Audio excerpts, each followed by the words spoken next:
आपकी तकलीफ हो, आपका सुख दुख हो, आपकी हर एक चीज में शामिल अगर कोई रहेगा, आपके साथ कोई खड़ा रहेगा, तो वो आपकी बात सुने और उन्हें समझाएं। अगर आपको रोक लगाते हैं तो सही चीज के लिए ही लगाते हैं। पवन सिंह की धर्मपत्नी ज्योति सिंह अभी काराकाट से चुनाव लड़ने जा रही है विधानसभा चुनाव 2025 में, जिसको लेकर के पवन सिंह और ज्योति सिंह के बीच में बहुत ही ज़्यादा विवाद चल रहा है। अब देख सकते हैं कि भोजपुरी की शेरनी अक्षरा सिंह अब साइड ले रही है पवन सिंह के। ज्योति सिंह चुनाव लड़ रही है, ये बिल्कुल भी पसंद नहीं आ रहा है पवन सिंह के। इसी बात पे अक्षरा सिंह के कहना है कि अगर आपको आपके पति मना कर रहे हैं तो वो काम आपको नहीं करना चाहिए।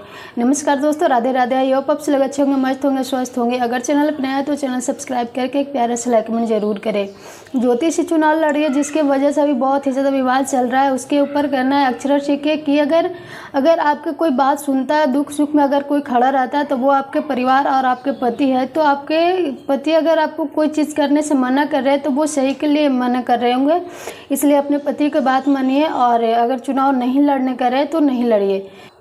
जिस दिन से पवन सिंह की टीम के साथ में नजर आई है अक्षरा सिंह, उसके बाद से पवन सिंह, ज्योति सिंह, अक्षरा सिंह तीनों के बीच में बहुत ही ज़्यादा तगड़ा विवाद चल रहा है। और ये सब विवाद की वजह से ही ज्योति सिंह बहुत ही ज़्यादा परेशान है। अक्षरा सिंह और पवन सिंह के दोनों को एक होने की बहुत ही ज़्यादा संभावना है। मतलब जितने भी उनके फ़ैन हैं, चाहने वाले, सब लोग बस यही चाह रहे हैं कि जल्दी से पवन सिंह और अक्षरा सिंह दोनों साथ हो जाए, दोनों के साथ में मूवी आए, फिल्म आए। और जो भी ये प्रेम कहानी की वजह से दोनों के बीच में दुश्मनी चल रहा था, नफरत चल रहा था, वो बस सब खत्म हो जाए। क्योंकि अक्षरा सिंह और पवन सिंह की जोड़ी आज भी लोग बहुत ही ज़्यादा पसंद करते हैं। आज भी बहुत सारे लोग ऐसे हैं जो इंतज़ार करें कि ये जोड़ी जल्दी से वापस आ जाए। वैसे आप अपना राय जरूर दीजिएगा। Thank you, love.